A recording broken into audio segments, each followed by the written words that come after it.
옵티머스가 왜 사기인지를 제가 말씀드릴게요. 옵티머스는 일단 공공기관 매출 채권에 투자를 하겠다라고 돈을 끌어모읍니다. 여러분, 공공기관 매출 채권이 어떤 것이냐? 예를 들자면 이런 겁니다. 대림산업이 한국도로공사에 공사를 해주고 공사대금을 받을 채권이 있을 때 그 채권을 대신 사겠다는 겁니다. 이건 일종의 채권 양도이기 때문에 도로공사가 승낙을 해줘야 되는 그런 문제가 있습니다. 결국 도로공사가 그런 거에 대해서 승낙을 해줄 리가 없기 때문에 공공기관 매출 채권이라는 것 자체는 거의 존재하지가 않습니다. 실제로 금융업에 계신 분들 같은 경우에 과연 그렇게 이게 수조 원 단계로 공공기관 매출 채권이 있으면 누구나 그것을 사지, 누가 뭐 위험성이 되게 높은 그런 상품, 파생 상품 같은 게 왜 투자를 하겠느냐, 이런 이야기를 합니다. 즉 옵티머스가 스스로 이야기하고 있는 공공기관 매출 채권이라는 것 자체는 그거를 팔고 있는 금융기관 관계자들 자체도 그게 이렇게 수천억 단위로 존재할 수 없다는 것을 이미 알고 있는 상황입니다. 라임 같은 경우도 거의 비슷한 건데, 라임은 이런 거 이렇게 생각하시면 됩니다. 인삼 농사를 하는데 인삼 농사에 당신이 투자를 하면 내가 3개월 뒤에 수익을 건네주겠다라고 이야기하는 거 비슷합니다. 여러분, 인삼은 6년에서 7년 정도 농사를 해야 수익을 얻습니다. 그런데 3개월 만에 수익을 뽑아주겠다라고 이야기를 하는 것 자체가 사기인 겁니다. 그거는 그 뒤에 들어오는 후발 투자자의 돈을 그대로 메꿔주겠다.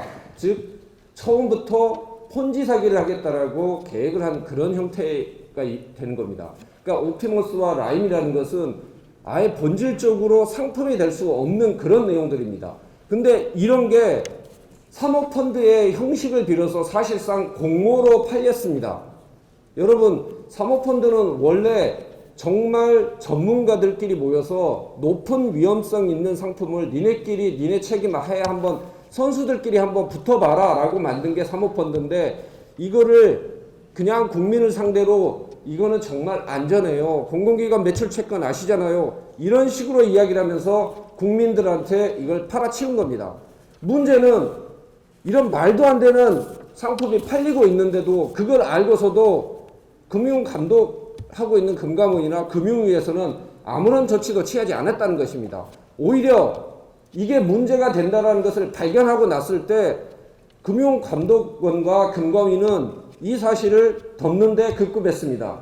그뿐만 아니라 추미애 장관이 들어오자마자 장관이 돼서 첫 번째로 한 게 뭡니까, 여러분? 검찰개혁하겠다고 남부지검에 있는 증권범죄 합수단을 없애버렸습니다.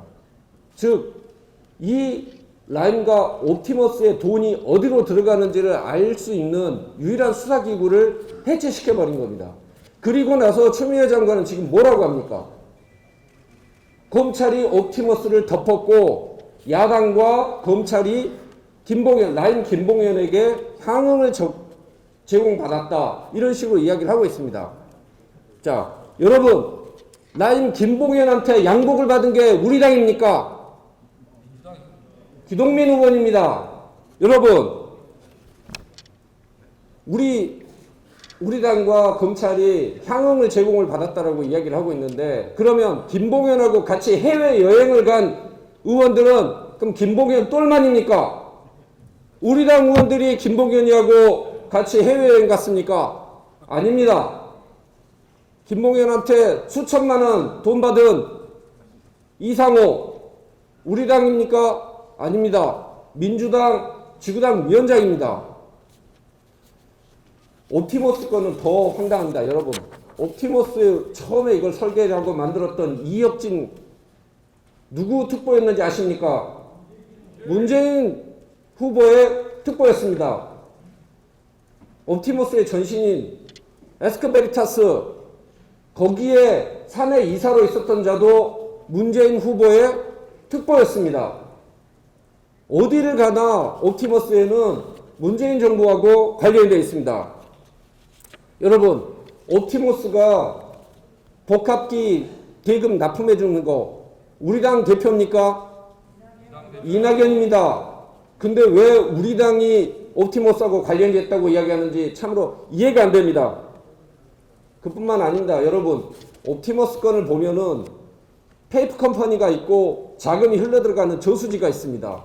이 페이프 컴퍼니와 자금이 흘러가는 저수지에 항상 등장하는 인물이 있어요. 청와대 행정관 이진아, 그리고 이진아의 남편 윤석호입니다. 실제로 이진아는 옵티머스 계열사의 주식을 가지고 있는 상태에서 그 상태에서 행정관으로 들어가게 됐습니다. 이런 일이 어떻게 가능하겠습니까? 여러분, 어제부터 대통령 지지자들은 윤석열 총장 보고 조직폭력배다, 윤서방파다 이런 이야기를 하고 있습니다. 여러분, 실제로 조폭이 개입이 돼서 살인사건이 일어난 것은 바로 옵티머스의 자회사인 해덕파워웨이고 해덕파워웨이의 사내이사가 이진아입니다. 조직폭력배도 관련돼 있고 정권도 관련돼 있는 이런 사태에 대해서 저쪽에서는 이야기하는 게 뭐냐면 향응 접대는 검찰과 바로 우리가 받았다, 우리 당이 받았다라고 이야기를 합니다. 네, 여러분, 다른 이야기 다 빼고 결론적으로 말씀드리겠습니다. 우리는 김봉현님 말 다 믿어주겠습니다.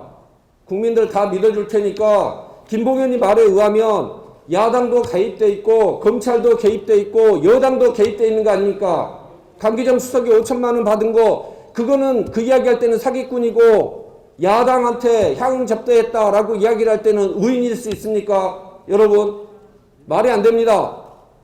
지금 이 이야기 김봉현이 말 그대로 다 가게 되면 우리가 갈 수 있는 길은 검찰도 아니고 언제 생길지 모르는 공수처도 아니고 지금 당장 특검을 만들어서 야당이 잘못했으면 야당도 책임을 지고 검찰이 잘못했으면 검찰도 책임을 져야죠. 근데 왜 갑자기 느닷없이 공수처 이야기가 나옵니까? 언제 생길지도 모르는. 이거는 어디까지나 시간 끌기 작전일 뿐입니다. 여러분, 추미애 장관이 두 번째로 수사지휘를 또 내렸습니다. 그 수사지휘 내용이 뭔지 아시죠? 바로 라임 건에 대해서 윤석열 총장이 수사지휘를 하지 말라는 겁니다. 여러분 잘 아시겠지만 지금 수사를 뭉개고 있는 것은 이성윤 서울중앙지검장입니다. 거기에서 옵티머스의 펀드 하자 치유 문건이라는 게 발견이 되었었는데 그게 여당 관계자들에 대해서 그리고 금감원에 대한 로비 의혹이 담긴 문건인데 그 문건을 총장에게까지 보고하지 않고 묵살하고 뭉갰던 게 바로 서울중앙지검입니다. 그러면 서울중앙지검을 수사지휘해야지 왜 그나마 수사를 하고 있는 서울남부지검의 라임 수사팀에 대해서 수사지휘를 하겠습니까? 이것은 스스로 말했듯이 라임 김봉현과 추미애 장관이 원팀이라는 강력한 증거가 아닐 수 없습니다, 여러분. 여러분, 이미 이성윤 검찰은 옵티머스 사건 뭉갰습니다. 서울중앙지검 조사부에서 문건 발견하고 신속하게 조사해야 된다라고 보고를 했으나 아직까지 수사는 이루어지지 않고 있습니다. 그 기간에 옵티머스의 핵심 로비 관계자들은 전부 지금 실종되고 사라진 상태입니다. 더 이상 어떻게 서울중앙지검을 믿을 수 있겠습니까? 이제는 갈 길은 특검밖에 없습니다. 과거의 사례를 보십시다. 과거에 노무현 특검, 철도공사 사할린 유전 특검, 이용호 게이트 특검 모두 권력층의 비호가 있다는 의혹만 가지고 그리고 검찰이 접대를 받았다는 의혹만 가지고 만들어졌던 특검입니다. 그때에 비해서 지금 이 옵티머스하고 라임은 정말 바로 핵심 정치권의 여권의 그리고 청와대 핵심 관계자들 이름이 나오고 있는 사건입니다. 이 사건들에 대해서는 특검이 한 번이 아니라 100번이라도 이루어져서 정말 피눈물 흘리고 있는 저 피해자들, 국민들 그분들의 원한 그리고 그분들의 억울함을 풀어줘야 된다고 생각합니다, 여러분. 그래서 저는 분명히 말씀드립니다. 이 사건을 뭉개는 자 그리고 특검을 방해하는 자 공수처 설치로 시간을 벌려고 하는 자들 그 자들이 바로 이 옵티머스 라임 사기의 주범입니다, 여러분.